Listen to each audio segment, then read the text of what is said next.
বন্ধুরা নমস্কার। টেলিড্রামা তীর্থযাত্রা প্রসঙ্গে শ্রী শ্রী ঠাকুর।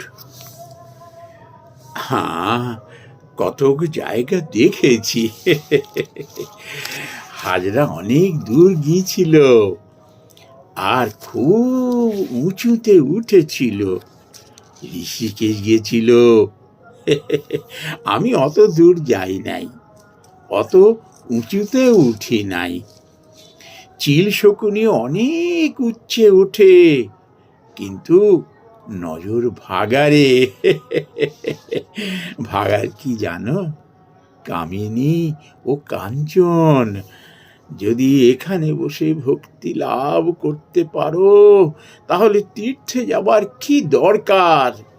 কাশী গিয়ে দেখলাম সেই গাছ, সেই তেঁতুল পাতা। তীর্থে গিয়ে যদি ভক্তি লাভ না হলো তাহলে তীর্থে যাওয়ার আর ফল হলো না।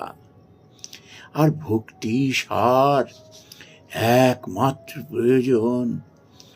চিল শকুনি কি জানো?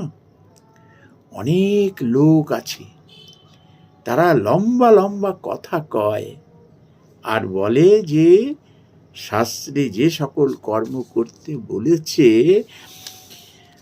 আমরা অনেক করেছি। এদিকে তাদের মন ভারী বিষয়াসক্ত। টাকা কড়ি, মান সম্ভ্রম, দেহের সুখ, এইসব নিয়ে ব্যস্ত। আজ্ঞা মহাশয়, তীর্থে যাওয়া যা, আর কৌস্তুভ মণি ফেলে অন্য হীরা মানিক খুঁজে বেড়ানো তা।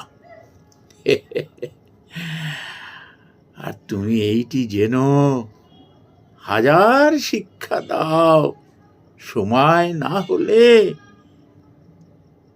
ফল হবে না। ছেলে বিছানায় শোবার সময় মাকে বললে, মা, আমার যখন হাগা পাবে তখন তুমি আমায় উঠিও। মা বললে, বাবা, হাগাই তোমাকে উঠাবে, এজন্য তুমি কিছু ভেবো না। সেইরূপ ভগবানের জন্য ব্যাকুল হওয়া ঠিক সময় হলেই হয়। নমস্কার বন্ধুরা।